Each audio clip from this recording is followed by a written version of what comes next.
오늘 제목은 회개하지 않으면 열매를 맺지 않으면입니다. 1절에서 5절까지는 회개에 대해서 말씀하고 있습니다. 죄에 대해서 말씀하고 있습니다. 죽음에 대해서 말씀하고 있습니다. 6절에서 9절까지는 열매에 대해서 말씀하고 있습니다. 회개에 합당한 열매에 대해서 말씀하고 있습니다.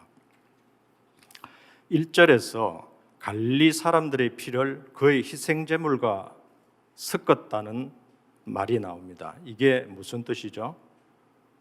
성전에서 갈릴리 사람들이 제사를 드리고 있었는데 빌라도가 쳐들어와서 제사를 드리는 그 갈릴리 사람들을 죽여서 그 피를 희생제물과 함께 하나님께 드려버렸다는 뜻입니다. 하나님께 대한 모독이죠. 그 빌라도가 악을 저질렀다는 뜻입니다. 만행을 저질렀다는 뜻입니다. 이 소식을 들은 몇몇 사람들이 예수님께 이 소식을 전했습니다. 이에 예수님은 이들의 마음을 아시고 2절에서 다시 이제 질문하고 있습니다. 2절 예수께서 대답하셨습니다. 그 갈릴리 사람들이 다른 모든 갈릴리 사람보다 더 악한 죄인이어서 이런 변을 당했다고 생각하느냐? 라고 말씀하십니다. 이 소식을 전한 사람들의 의도는 무엇입니까?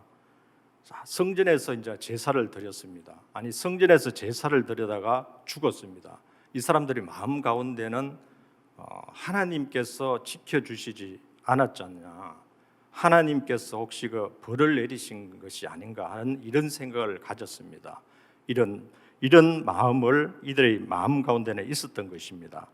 그래서 예수님께서는 또 하나의 사건을 이야기하고 있습니다. 4절 말씀 함께 읽겠습니다. 또 실로암에서 탑이 무너져 죽은 18명은 어떠하냐? 다른 모든 예루살렘 사람들보다 그들이 더 많이 죄를 지었다고 생각하느냐?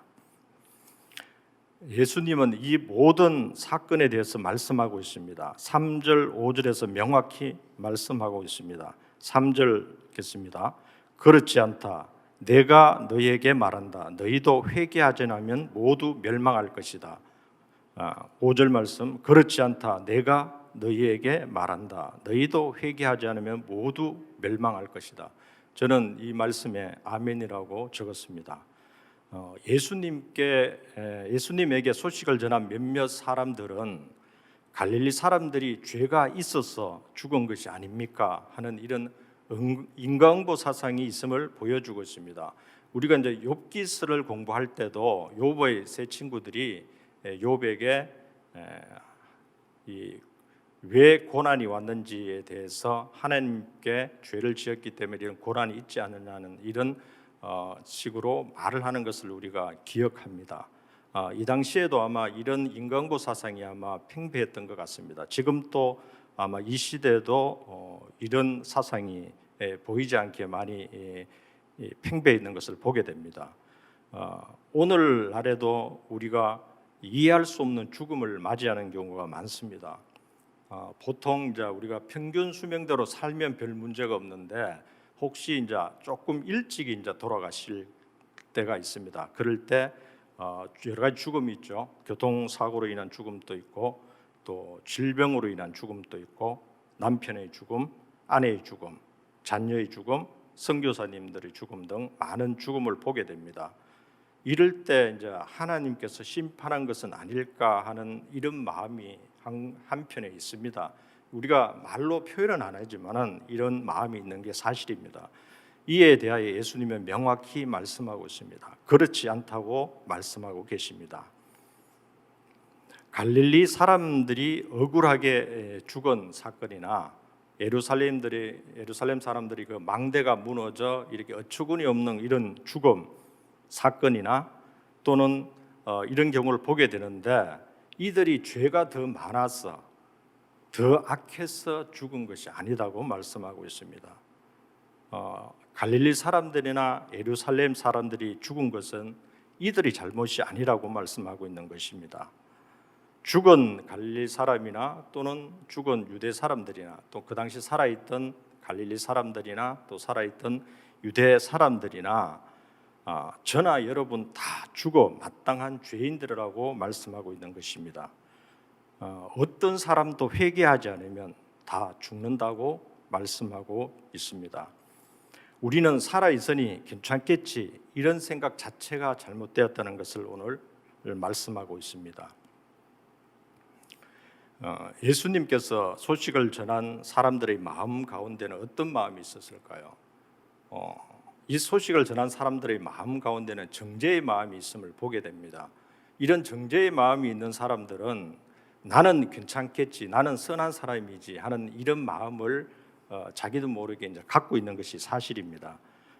그래서 이 말씀에서 보면 예수님께서는 그렇게 생각하는 말씀이 몇몇 사람들이 전한 사람들의 의도를 아시고 너도 죄인이라고 예수님께서 말씀하고 있습니다. 이게 다른 사람의 문제가 아니라는 것입니다. 나의 문제라고 예수님께서는 말씀하고 계시는 것입니다. 자, 신앙생활을 하는 데 있어서 내가 누군지를 아는 것은 굉장히 중요하다고 생각합니다. 저 자신을 돌아볼 때도 처음에는 이제 굉장히 괜찮은 사람으로 그렇게 생각했습니다. 왜냐하면 어린 시절을 되돌아보면 부모님에게 이제 부모님 말씀에 순종하며 자랐던 것을 기억합니다. 속도 그렇게 썩이지 않았다고 저는 생각합니다. 그리고 또 부모님이 어려운 형편에서 삶을 살아가는 걸 볼 때 늘 안타까운 마음이 있었고, 그래서 제가 용돈도 벌면서 이렇게 생활했고, 또 아버님이 연로하셔서 돌아가실 때는 제가 끝까지 모시면서 이제 돌아가셨습니다. 그래서 제 삶을 돌아볼 때는 모범적인 삶이 아니었나 하는 생각을 하게 되었습니다. 그러나 저는 이 교회에 와서 또 신앙생활을 하면서 이 죄인이라는 말이 참 거북했습니다.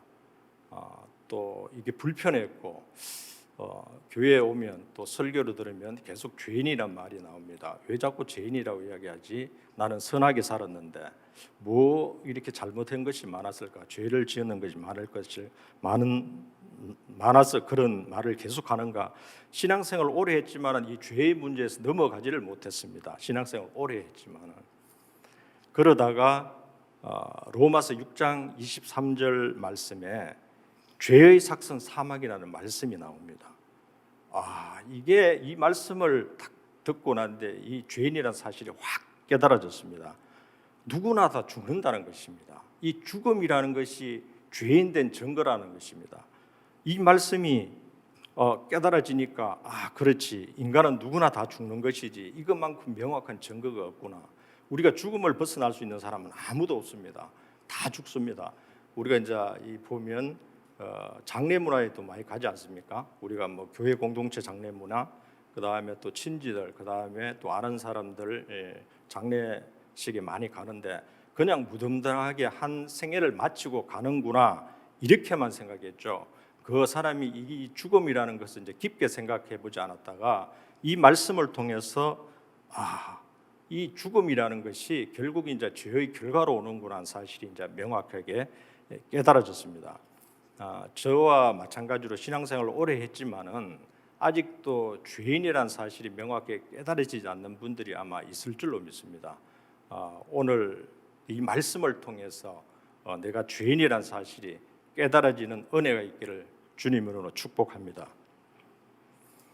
로마서 3장 23절에 보면 모든 사람이 죄를 범했음에 하나님의 영광에 이르지 못한다고 성경은 증거하고 있습니다. 그렇습니다. 모든 사람이 죄를 범했다는 것입니다. 부자나 가난한 자나 학식이 있든 없든 남자나 여자나 모두가 죄인이란 사실입니다. 이것은 하나님의 진노의 대상이다는 것을 말하고 있습니다. 그런 우리가 이 죄의 길에서 망할 수밖에 없는 길에서, 죽음의 길에서, 헤어날 수 없는 길에서, 진노의 상태에서 사는 길이 생겼다고 오늘 성경은 말씀하고 있습니다. 생명의 길로 걸어갈 수 있는 길이 열렸다고 말씀하고 있습니다. 이것이 바로 회개입니다. 회개는 가던 길에서 방향을 바꾸는 것입니다. 마음을 바꾸는 것입니다. 목적지를 바꾸는 것입니다. 그래서 저는 아까 3절에서 5절 말씀에 그렇지 않다. 내가 너희에게 말한다. 너희도 회개하지 않으면 모두 멸망할 것이다. 이 말에 제가 아멘으로 적었던 이유 중에 한 가지입니다. 성경은 멸망의 길에서 생명의 길로 바꾸는 것은 예수님을 믿는 것이라고 증거하고 있습니다. 요한복음 3장 16절 보면 하나님이 세상을 이처럼 사랑하사 독생자를 주셨으니 이는 저를 믿는 자마다 멸망치 않고 영생을 얻게 하심이라. 하나님이 세상을 이처럼 사랑하사 독생자를 주셨으니 이는 저를 믿는 자마다 멸망치 않고 영생을 얻게 하심이라. 여러분, 이 말씀을 자세히 한번 보십시오. 이 세상은 멸망할 것을 전제로 말씀하고 있습니다. 가만히 있으면 멸망의 길로 간다는 것을 말씀하고 있습니다. 멸망의 길에서 생명의 길로 가는 길은 오직 독생자를 믿는 것이라고 말씀하고 있습니다. 할렐루야. 우리가 죽을 수밖에 없는 존재에서 예수님을 믿음으로 말미암아 영원한 생명으로 옮길 수 있다는 것을 말씀하고 있습니다. 이것이 얼마나 우리에게 기쁜 소식인지 모릅니다. 요한복음 3장 16절에서 멸망한다는 말씀에서 저는 히브리서 9장 27절 말씀이 생각났습니다. 한 번 죽는 것은 사람에게 정하신 것이요 그 다음은 심판이 있다. 한 번 죽는 것은 사람에게 정하신 것이요 그 다음에는 심판이 있다고 성경은 증거하고 있습니다. 여러분, 우리 그 육신의 죽음은 정해져 있다는 것입니다. 자, 갈릴리 사람처럼 이렇게 억울하게 죽임을 당하는 경우도 있습니다. 그리고 또 예루살렘의 그 망대가 무너져 그 어처구니 없이 이런 죽음도 있습니다. 우리가 생을 살아가다 보면 이해할 수 없는 죽음이 우리 앞에 펼쳐지곤 합니다. 어떤 모양으로 죽든지 한 번은 죽는다는 것입니다. 그리고 중요한 것은 무엇이냐 하면 그 이유라는 것입니다. 그럼 죽음 이유는 무엇입니까? 심판입니다. 영원한 심판입니다. 최종적인 심판입니다. 궁극적인 심판입니다. 절대적인 심판입니다. 기회가 없다는 것을 말씀하고 있습니다. 우리가 이 땅에 살면서 육신의 죽음을 그러면 어떻게 바라봐야 되는지요? 더 악해서 일찍 죽는 것이 아님을 성경은 말씀하고 있습니다. 더 많이 죄를 지어서 일찍 죽는 것이 아니라고 말씀하고 있습니다. 덜 악해서 늦게 죽는 것이 아닙니다. 덜 죄를 지어서 늦게 죽는 것이 아닙니다. 성경은 육신의 죽음이 정해져 있다고 말씀하고 있습니다. 중요한 것은 무엇입니까? 육신의 죽음이 아니라는 것입니다. 영의 죽음이라는 것입니다. 회개하지 않으면 우리의 영이 죽는다는 것을 오늘 말씀하고 있습니다. 신앙이란 가면 뒤에 숨겨져서 아직도 해결하지 못한 죄, 주님 앞에서 한번 또 회개하지 못한 죄. 내가 교회에 다닙니다. 성경을 좀 읽었습니다. 기도도 했습니다. 복음도 들었습니다. 예수님의 십자가도 들었습니다. 마치 우리는 예외인 양 착각하며 살 때가 너무나 많다는 것입니다. 누구든지 하나님 앞에서 진심으로 회개하고 돌이키지 않으면 그냥 목숨만 붙어 있다고 말씀하고 있습니다. 영적으로는 죽은 자와 같다는 것입니다. 명목상 크리스천이라고 이야기하고 있습니다. 또 주님께서 말씀하셨죠. 경건의 모양이 있으나 경건의 능력은 없다고 말씀하십니다. 이것이 우리 믿는 자들을 향한 주님의 엄승인 줄 믿습니다. 제 자신을 한번 돌아볼 때 이 코로나가 제일 처음에는 이것이 남의 나라 일인 줄 생각했습니다. 중국에서 왔죠. 중국의 일인 줄 알았습니다. 그리고 또 뭐 신천지 왔죠. 신천지의 일인 줄 알았습니다. 그리고 또 교회 단체에서 또 이렇게 급속히 확산됐죠. 어떤 교회의 일인 줄 알았습니다. 그리고 어떤 집단에서 또한 이렇게 되었습니다. 그들의 일인 줄 알았습니다. 그러나 지금 여러분들 보십시오. 이것이 우리의 문제고 나의 문제로 다 와 있습니다. 그렇다면 오늘 성경 본문에서 말씀하고 있는 두 재난, 갈릴리 사람들이 그 억울한 죽음 사건이나 예루살렘 사람들의 망대가 무너져 죽은 이 사건이 재난입니다. 과거에도 그랬고 지금 또 이 재난은 계속 일어나고 있습니다. 이런 재난의 소식을 들을 때 어떤 마음을 가져야 합니까? 긍휼한 마음을 가지고 그 영혼을 위해서 기도하고 회개해야 된다고 생각합니다. 저도 본문 말씀을 통하여 이런 재난의 상황을 지금까지 무덤덤하게 그냥 보냈던 것이 사실입니다. 저도 이 말씀을 보면서 회개를 했습니다. 그리고 지금 이제 6절에서 9절 말씀을 한번 보도록 하겠습니다. 6절에서 9절까지는 회개에 합당한 열매에 대해서 이야기하고 있습니다. 함께 읽겠습니다. 6절. 예수께서 이런 비유를 말씀하셨습니다. 어떤 사람이 포도원에 무화과나무를 한 그루 심었다. 그런 열매가 열렸을까 해서 가보았지만 하나도 보이지 않았다. 그래서 그는 그 포도원직에게 말했다. 이 무화과나무에 열매가 있는지 보려고 3년 동안이나 와 보았건만 하나도 없으니 나무를 베어버리라. 무엇 때문에 땅만 버리겠느냐? 그러자 종이 대답했다. 주인님, 한 해만 그냥 두십시오. 그러면 제가 그 둘레를 파고 그름을 주겠습니다. 혹 내년에 열매가 열릴지도 모릅니다. 그렇지 않으면 그때 베어려 버리십시오. 이게 이제 이런 내용이죠. 어떤 사람이 포도원에 무화과나무를 심었다는 것입니다. 그런데 이게 3년이 지나도 열매가 없자 이제 베어버리라고 이야기하고 있습니다. 이 이제 포도나무를 심을 때는 이분이 돈을 들여서 묘목을 사서 심고 물을 주고 그름을 주고 뭐 정성껏 심었다는 그런 뜻입니다.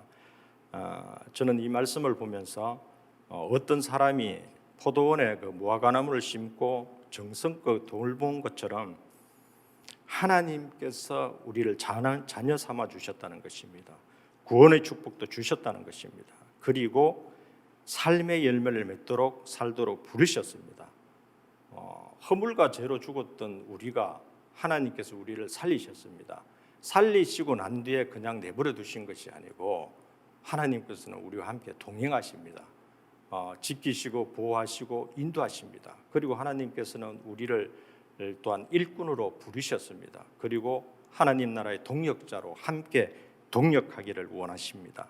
그래서 우리 삶에서 이런 열매가 맺어지기를 원하십니다. 그러나 우리의 삶이 고난으로 인해서 열매를 맺지 못할 때가 너무나 많습니다. 저는 열매를 생각하다가 감사의 열매가 맺어지면 좋겠다는 생각을 했습니다. 그래서 저는 데살로니가전서 5장 18절에 보면 범사에 감사라는 말씀이 생각났습니다.